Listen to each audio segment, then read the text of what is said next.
hurting those it is trying to help.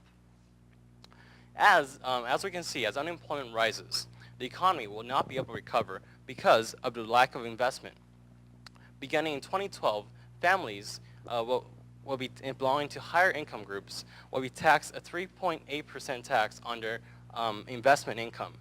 To me, this makes very little sense, since taxing investment income will deter further investment, and as well as investment that may employ more workers. Businesses will also find it harder to allocate investment funds as they scramble to pay for their healthcare bill. Employers are now fined $3,000 per employee if they cannot provide affordable healthcare. In addition to regular businesses, insurance companies are one of those that are hit the hardest. The U.S. government will extract an annual $6.7 billion fee from insurance companies alone. So this means that if you're an insurer, your payment of this will depend on your net premiums plus 200% of your administrative costs. So for example, if your net premiums and administrative costs are going to be 10% of that total, you're going to pay 10% of $6.7 billion, or $670 million. This leaves even less money for insurance brokers, such as those that we have today, since most of these insurance brokers work off of commission, which are gained from these premiums. In this reconciliation bill, the fee will start at $8 billion in 2014 and reach up to $14.3 billion by 2018. What the government has basically done is create a new way to tax its citizens. Healthcare must not be something that should be taken for granted, nor must it be something that a government imposes on its citizens. Instead, it must be respected as a luxury that can be obtained through one's hard-earned paycheck.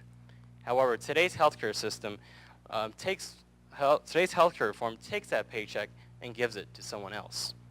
In fact, you may not even have a paycheck because of the large expenses and deficits that this new health reform will cause.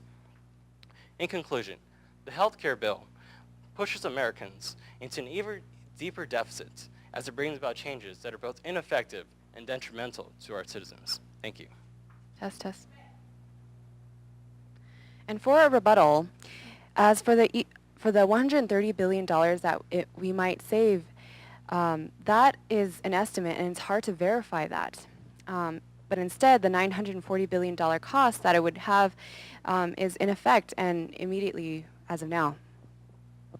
Going back to my two main points that we started off with, first of all, most of the people who do not have insurance right now, or a majority of them, are in that kind of state because they chose not to, not because they can't or because they decided they wanted to save their money for that kind of purpose. So as a result, if we impose this on those who didn't want to have coverage in the first place because it cost too much money, that is again a loss of freedom, as I said before. And another point was that one of the main provisions of the bill was to try to reform the fraud and disorganization of hospitals. However, we do not believe that that will happen because if there are already enough people waiting, for example, in the USC Medical Hospital, the average wait time is 35 hours, and in Southern California in general, it's 7 hours.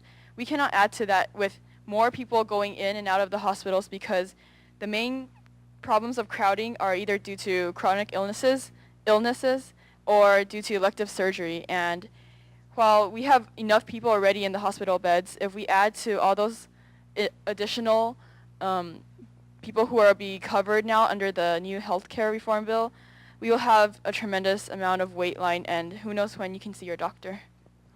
Absolutely.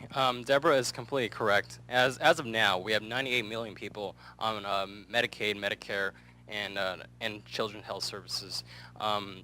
As you can see here, 32 million more people will be added to this amount, so this means much longer lines in ER, as Deborah mentioned. Another point I'd like to point out is that the pro side mentioned all these taxes that are going to be in effect. They mentioned it almost as if it was a positive, but in fact it is a big negative for us. For these taxes, for individuals, it's going to be those above $200,000